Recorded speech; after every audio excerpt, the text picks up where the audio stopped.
The question is it better to pay the prices that we have in our market right now with the competitive interest rates, or is it better to wait for the market to soften up and pay a slightly higher interest rate? Today, I want to do the math. Hey guys, my name is Phillip Nunez. I'm a real estate broker here in the beautiful city of Los Angeles. It's no secret that interest rates will be going up in 2022. All the major institutions have stated that they're expected to go up, quarter, 2 quarters, maybe 3 quarters above what we are currently we have in the market. Why? Well, they have to slow down inflation. They have to stabilize the cost of goods. It's just a way to slow down money. At least that's what they're saying, right? So I wanted to play both scenarios out.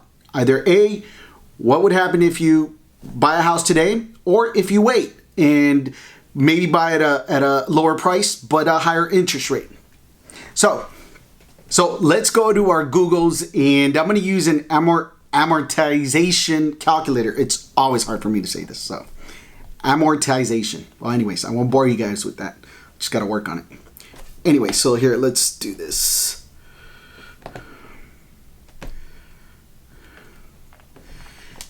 Amortization calculator. Okay, so in Metro Los Angeles right now, to find a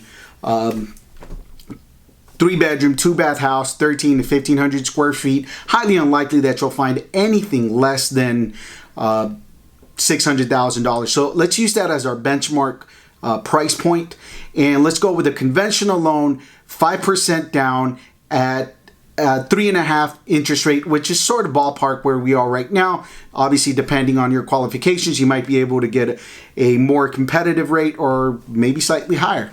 But I think 3.5 is very realistic for the time we're in. And just so you know, we're in the first quarter of 2022.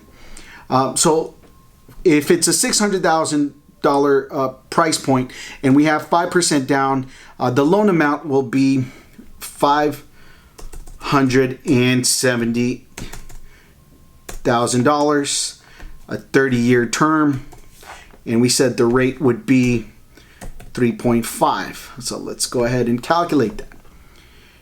Okay, so your mortgage payment would be $2,559 with 55 cents. Your total amount paid over 30 years would be $921,439. So let's call it an even $922,000. Okay, so now let's play this out. Let's just say in the next few years, the market starts to decline and the market softens up, and then we are at a 15% decrease. So let's go to a price point of $510,000. And again, we'll do the 5% down. However, we are going to increase the rate by 3/4 of a point. So we're going to go up to 4.25. So we went from 3.5 to 4.25. So let's see. And the loan amount, if it is $510,000, it's $484,500. Again, 30-year term, and it'll be 4.25 because we're just adding 3/4 of a point. Okay, so your mortgage payment does go down to $2,383, and the total amount paid over the 30 years is $858,000 with $41. So, all right, so what is the difference between the previous 921 and the 858? The number comes out to be about $64,000. It's a little less than that, but I'm going to call it an even $64,000. Now, if this is your first time on my channel, please make sure to hit that subscribe button and hit that little bell so you'll be notified every time I put out a new video. I just would love to stay connected to you, and I'm looking forward to hearing your feedback. Now, here's a couple of questions for you. How long before the market starts to decline? Well, one thing I can tell you, it's not going to happen in 2022. And I feel confident it's not going to happen in 2023 either. Why? For 2 reasons. One is all the major institutions are projecting home price. And when I say major institutions, guys, I'm talking about Freddie, and Fannie, the National Association of Realtors. And whether you believe them or not, it is what it is. But they have people who study project the markets, right? And they're expecting the market to go up 5 to 7%. Now, for here in Southern California, I actually believe that's a little conservative. I foresee it going anywhere between 7 to 10%. The second reason why I say that is because I do work with homeowners on a daily basis, and whenever I put a home on the market that's priced well and it shows well, we get anywhere between 10 to 20 offers.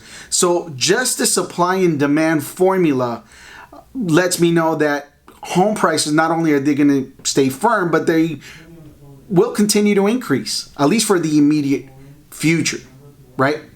So the second question to that, well, what is the cost of waiting, right? Well, if you are renting a 3-bedroom, 1-bath unit here in Metro Los Angeles, you're probably not paying any less than $2,000, and it could probably go all the way up to, well, $4,000, maybe $3,000.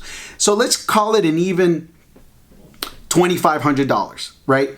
And let's just say that it's going to take 3 years for everything to change. The cost of waiting. So you're paying $2,500 for rent, and you have to wait 36 months, 3 years. Well, that is $90,000 plus the cost of not taking advantage of your tax benefits when you're a homeowner. That would probably put you right over the $100,000. So again, going back to our original example of the buying now versus a little later, there was about a $64,000 difference. However, if you wait, you're going to pay, well, or in some way, shape, or form, you're paying about $100,000. So I wanted to play this out for you so you can make the judgment, what works best for you in your scenario. Listen, all home ownership journeys are different. There are multiple reasons why people hold off. But if you're in a position to buy now, I wanted to just play this out for you and help in any way that I can. Again, guys, thank you for watching this video. Please watch this next video, and I'll see you on the next one.